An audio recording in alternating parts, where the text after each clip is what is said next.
Buenos amigos, aquí en este video les estaré explicando o dando una breve reseña, un resumen de esta alteración que afecta a lo que es la hemostasia,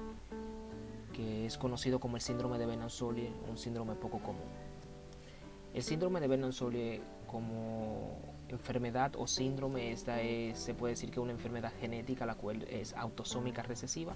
Estará causada por mutaciones en los genes que codifican algunas de las glucoproteínas que van a integrar el complejo 1B, alfa y beta, el 5 y el 9, lo cual estarán ubicados en los siguientes cromosomas. Esta enfermedad, por así decirlo, o este síndrome, se ha reportado casi exclusivamente en descendencia de padres consanguíneos y cabe destacar de que esta enfermedad se va a encontrar específicamente en algunos puntos geográficos a nivel mundial que más que en otros. Específicamente, por ejemplo, podemos decir en parte de Europa, podemos decir también en Asia, específicamente Japón y Norteamérica, teniendo una prevalencia de menos de 1 por 1 millón, para que puedan ver lo poco frecuente que puede llegar a ser este síndrome. Se pueden fijar que la incidencia de este síndrome es tal debido a que normalmente este síndrome ha sido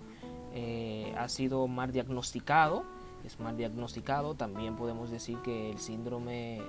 muchas de las personas que están cursando el síndrome no manifiestan los datos clínicos típicos, o muchas veces también no se cuentan con los resultados de laboratorio concluyentes. Podemos decir que en su fisiopatología el síndrome normalmente ya como trastorno de la hemostasia, lo que va a hacer es que se va a caracterizar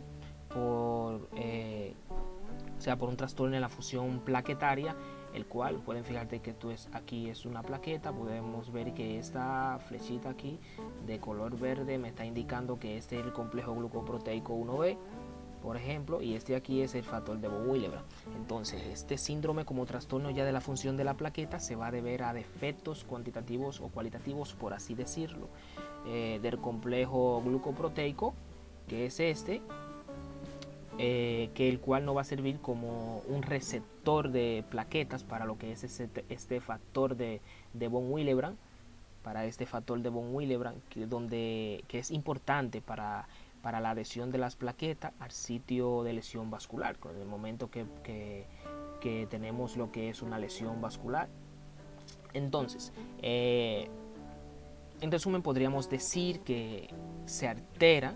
o sea, que van a suceder mutaciones que van a impedir que se cree dicho complejo glucoproteico en lo que es el retículo endoplasmático y el aparato de Golgi, alterando de esta manera lo que es la expresión del receptor en las plaquetas. Entonces, fíjense que cuando suceden esta mutación, estas alteraciones, este receptor va a mutar y se van a crear una serie de alteraciones que no van a permitir que el dominio N-terminal, que no es más, o sea, el dominio N-terminal del complejo glucoproteico, que no es más que aquel dominio en el que corresponde al sitio de unión para múltiples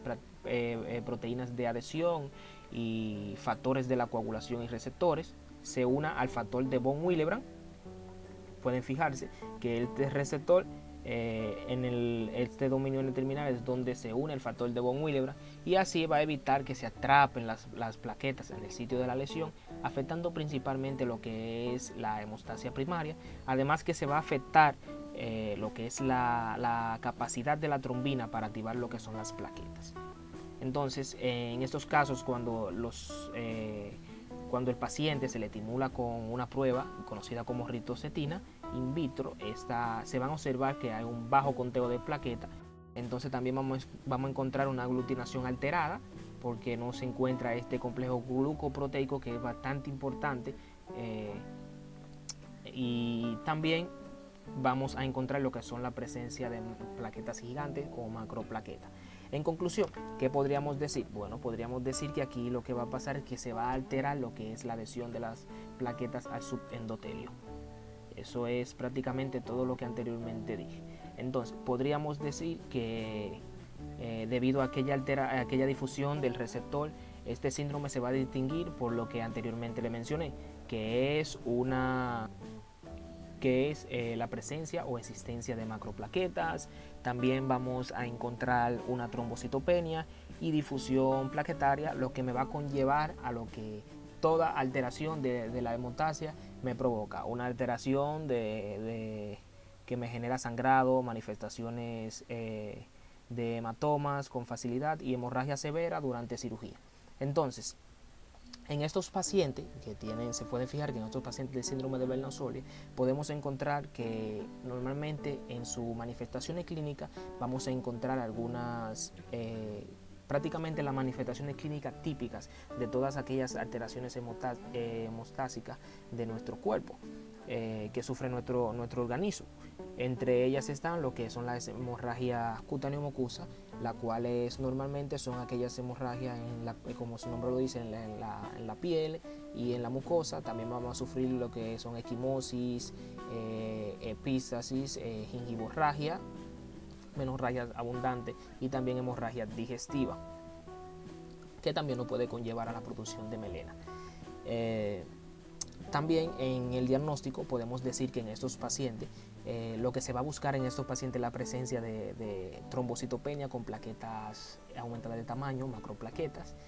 y también una característica distintiva es la disminución de la gregometría, la cual cuando se estimula con otra prueba que es la eritrocetina, que anteriormente le mencioné, esta nos va a indicar la ausencia de interacción entre el receptor y el factor de von Willebrand. Es decir, cuando en esta prueba de agregometría con eritrocetina vamos a darnos cuenta si hay una alteración en la unión entre el factor de von Willebrand y el complejo glucoproteico,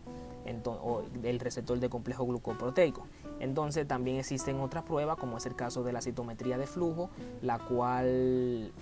o electroforesis también, que nos va a identificar cuál de las glucoproteínas del complejo se encuentran disminuidas. En estos pacientes normalmente no se va a necesitar una profilaxis de rutina, porque mayoritariamente no van a presentar manifestaciones clínicas severas, pero en dado caso de que el paciente presente eventos hemorrágicos no quirúrgicos, es decir, no producidos durante una cirugía, obviamente aquellos eventos hemorrágicos importantes, sí se va a necesitar una profilaxis para prevenir ya sea un sangrado,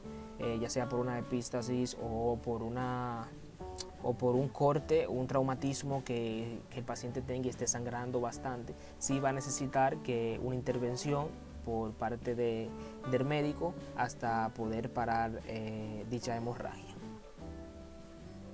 Bueno, hasta aquí parte de lo que es la explicación del síndrome de Bernasoli. Espero que le haya gustado.